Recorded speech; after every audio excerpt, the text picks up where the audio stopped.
Sinyareri location, county of Trans Nzoia in Kenya, with a population of about 15,000 people. High poverty index describes the situation. Most families have lost hope, and the youth, being the most vulnerable, indulging in premarital sexual behaviors, hence early pregnancies and marriages. Both parents running away from their children, one parent running away, leaving the burden to a single parent. The situation made so many girls to enter child prostitution, where most of them lost reputation in the society. One resident, Millie Dinty, touched by the situation, thought it better to give a second chance to the girls, thus starting the Havillah Hope Center. Havillah in the Bible is a place of gold, a place where good gold is found. And to me, everyone has some gold deposits in them.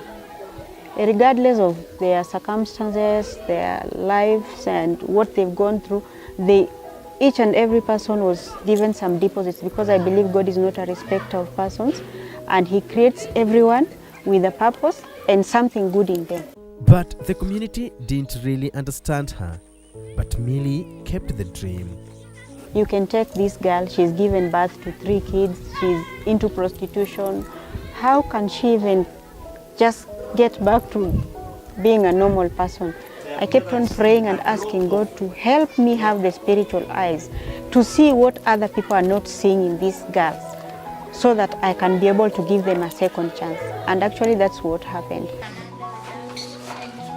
So, heat from the fire through radiation process. Starting with 11 girls who each had a different story, Millie took both the roles of a mother and a teacher just to see the girls excel. And so she had decided to go into prostitution at the age of 12 years. I just took her in with her younger sisters, started teaching them life skills, making cookies and selling, getting stuff from Uganda and selling to our neighbors, doing manual work. We could use the house during the night. We sleep. In the morning, the house is turned into a classroom. I start teaching them. I just go around looking for books from teachers, from friends. I teach them like that. And we started growing together with the girls. They extended their help to the community and started outreaches. This came with more responsibilities.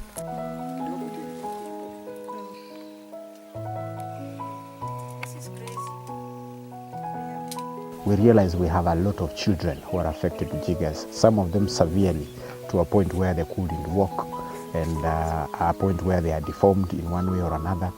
And we realized that even in that state, they could not be able to access now to go to school, either because of the deformation or because of the stigma that is associated with children who are affected by jiggers. So majority of our targets were actually at home while they are supposed to be in school. So every time we went there, we could carry some of them to our home, we treat them and we take them back there. Others didn't have anywhere to go completely, so they were adopted into the family. That's how the family now started growing. It wasn't worth keeping the kids in the house without giving them education. If we continue treating the children without giving them an education, then definitely they are going to grow up and give birth to children who are also going to grow up in a poor environment and also be affected with the same problem.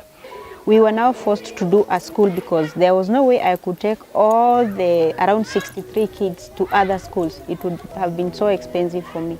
We want to help the community also get quality education from this place. We are living in a small portion. We don't have enough land, and this school has helped us a lot, because we were unable to send even our children to school. But now we are sending them because of this school or this institution. They know how to read. Even it has made me to be so proud as the neighbor of the school. With such facilities in our areas, please use it. Work hard, educate your children.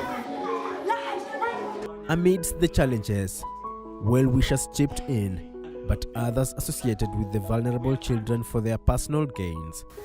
Along the way, I met several people, although most of them used us and dumped us. Some men of God used to come in to try help us.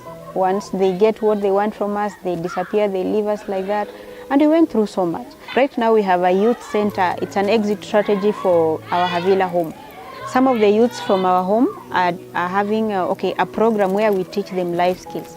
And some of these things that they make, we sell to generate money to support the kids. Whatever we've been getting is not very sufficient for us, but we've also been trying, like the kids have been doing music, they do beadwork, they do some artwork, and we go out looking for markets, do small businesses with the girls, just to raise income to keep the home going. When you come in and help and support, our children will be able to learn more. I always see Havillah growing into high school, college, so that all the kids that we raise here, we can be able to fully develop them.